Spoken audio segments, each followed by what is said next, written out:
Hello बच्चों, चलिए प्रश्न को पढ़ते हैं और समझते हैं। त्रिभुज एबीसी में सिद्ध कीजिए कि ए बी सी गुणा कॉस ए बटा दो गुणा कॉस बी बटा दो गुणा कॉस सी बटा दो बराबर होता है बच्चों डेल्टा गुणा एस, अर्थात त्रिभुज का क्षेत्रफल गुणा एस, जिसे कहते हैं अर्ध परिमाप। ठीक है बच्चों, प्रश्न को हल करने से पहले प्रश्न के लिए बच्चों हम मुख्य अवधारणा लिख लेते हैं। बच्चों देखो, प्रश्न के लिए हमारी मुख्य अवधारणा बच्चों क्या होगी?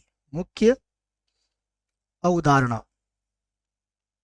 मुख्य अवधारणा में बच्चों हम प्रश्न से संबंधित कुछ सूत्रों को लिखेंगे बच्चों। ठीक है, देखो, जिसमें हमारा पहला सूत्र होगा बच्चों कि त्रिभुज का क्षेत्रफल क्या होता है। तो त्रिभुज का क्षेत्रफल डेल्टा बराबर होता है बच्चों वर्गमूल एस, एस माइनस ए, एस माइनस बी और एस माइनस सी। ठीक है बच्चों, ये त्रिभुज का क्षेत्रफल होता है बच्चों। दूसरा देखो, यहाँ पर बच्चों कॉस ए बटा दो के सूत्र भी आपको याद होना चाहिए। कॉस ए बटा दो, तो कॉस ए बटा दो का सूत्र होता है बच्चों वर्गमूल एस, एस माइनस ए और बटे में आएगा बच्चों बी सी। ठीक है, और इसी प्रकार बच्चों आप दो सूत्र और बना सकते हो। कौन से? कॉस बी बटा दो और कॉस सी बटा दो, ये सूत्र भी बच्चों आप बना सकते हो। ठीक है बच्चों, तो आइए बच्चों प्रश्न को हल करते हैं और उसके लिए हम इसका बायां पक्ष लेते हैं। तो देखो, प्रश्न का बायां पक्ष जिसको हल करेंगे और दायां पक्ष हम लेके आएंगे। देखो, बायां पक्ष क्या है हमारे पास? ए बी सी, उसके बाद है कॉस ए बटा दो, उसके बाद कॉस बी बटा दो और उसके बाद कॉस सी बटा दो। ठीक है बच्चों, तो यहां देखो फिर से हम लिखेंगे ए बी सी और अब वर्गमूल के अंदर देखो बच्चों कॉस ए बटा दो का सूत्र क्या बनेगा? एस, एस माइनस ए और बटे में होगा बी सी और गुणा, फिर बन गया एस, एस माइनस बी और बटे में आ जाएगा बच्चों ए सी।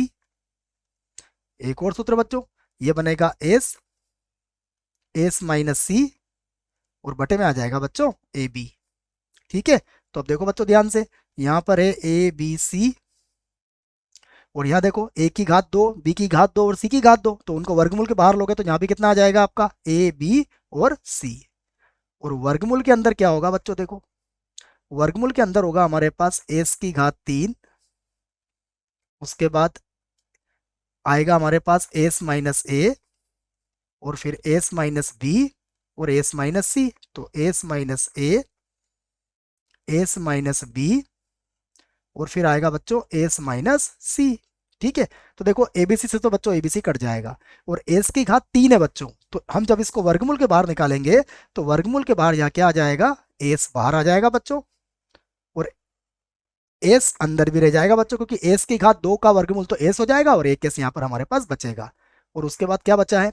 उसके बाद बच्चों हमारे पास बचेगा एस माइनस ए, एस माइनस बी और एस माइनस सी। ठीक है ना बच्चों, यही लिख देता हूं मैं, एस माइनस ए, एस माइनस बी और एस माइनस सी। ठीक है बच्चों, अब देखो ध्यान से, मुख्य अवधारणा में मैंने आपको लिखवा दिया कि ये जो होता है बच्चों, यह त्रिभुज का क्षेत्रफल, जिसे हम डेल्टा कहते हैं, होता है। हम चाहें बच्चों तो इसको ऐसा भी लिख सकते हैं, इसे लिख सकते हैं डेल्टा गुणा एस। तो ये क्या है बच्चों? ये है हमारा दाया पक्ष। तो बायां पक्ष लेके चले थे बच्चों, दायां पक्ष आ चुका है, तो हम कह सकते हैं कि हमारा जो कथन है वो क्या है बच्चों? सिद्ध हुआ बच्चों। ठीक है, आशा करता हूं बच्चों आपको इस प्रश्न का उत्तर समझ में आया होगा। धन्यवाद।